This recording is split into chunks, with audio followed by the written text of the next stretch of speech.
आप देख रहे हैं टीटीएन 24। गगनयान के सफल परीक्षण और केंद्रीय मंत्री जितेंद्र सिंह का बड़ा बयान। कहा, आज सफल परीक्षण के बाद गगनयान की लॉन्चिंग में के अंतिम पड़ाव की ओर बढ़ रहे हैं। आज के सफल परीक्षण के बाद श्रृंखलाबद्ध तरीके से कुछ और परीक्षण किए जाएंगे। जिस तरह से किसी को अंतरिक्ष में भेजना महत्वपूर्ण है, उसी तरह से उसे सुरक्षित वापस लाए जाने की व्यवस्था हो, इसके लेकर भी परीक्षण किए जाएंगे। इसी तरह गगनयान की लॉन्चिंग से पहले एक महिला रोबोटिक अंतरिक्ष में जाएंगे और उन्हें वापस सुरक्षित लाने की प्रक्रिया रहेगी। इसकी सफलता के बाद 2025 में एक एस्ट्रोलॉइड गगनयान में जाएंगे। बता दें कि अंतरिक्ष में लगातार मिल रही सफलताओं को लेकर जितेंद्र सिंह ने बयान दिया है। उन्होंने कहा कि इसका श्रेय प्रधानमंत्री नरेंद्र मोदी को जाता है। इसके साथ ही उन्होंने कहा, क्योंकि 60 से 70 सालों में बंदिशों के चलते अपेक्षित परिणाम नहीं दे पा रहे थे और साधनों की कमी थी, लेकिन प्रधानमंत्री मोदी के प्रयासों से साबित हो गया कि देश में प्रतिभाओं की कमी नहीं थी। मैं ये कहूँगा कि आज के सफल प्रशिक्षण के बाद ये जो गगनयान को लॉन्च करने की यात्रा के आखिरी पड़ाव से हम आगे कूच कर रहे हैं। The first step in the last leg of the journey towards the launching of Gaganyaan.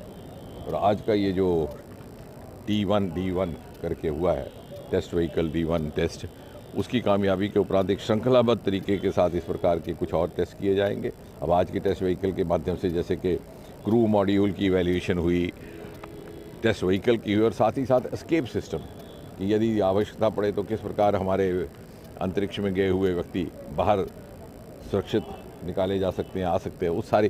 क्योंकि इसके बाद जिस प्रकार से एक व्यक्ति को अंतरिक्ष में भेजना बहुत महत्व रखता है, उतना ही महत्व इस बात का है कि उसे सुरक्षित वापस लाने की व्यवस्था हो।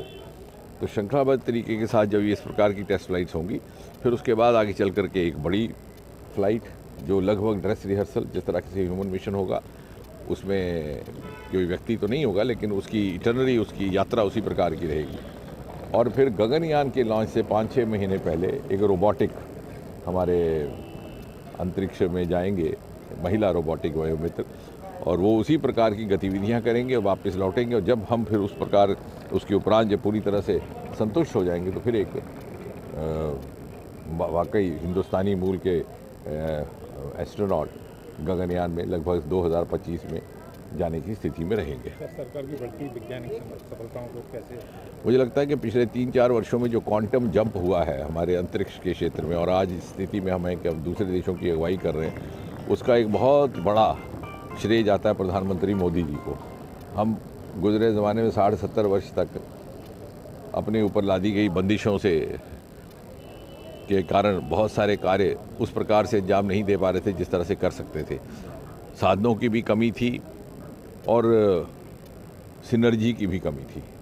आज देखते ही देखते 3-4 वर्षों में 5-6 से बढ़कर के स्टार्टअप्स की संख्या 150 से अधिक हो गई। एंटरप्रेन्योर बन गए, इंडस्ट्री का वहाँ निवेश है, पब्लिक पार्टिसिपेशन है, और एक इंटेग्रेटेड सिनर्जाइज तरीके के साथ जब पूरा का पूरा देश होल ऑफ नेशन के अप्रोच से मोदी जी ने उस अनुकूलता का अभाव पूरा किया जो पहले शायद हमें हमारी प्रगति पर्याप्त तौर पर होने की में आड़ा आता था।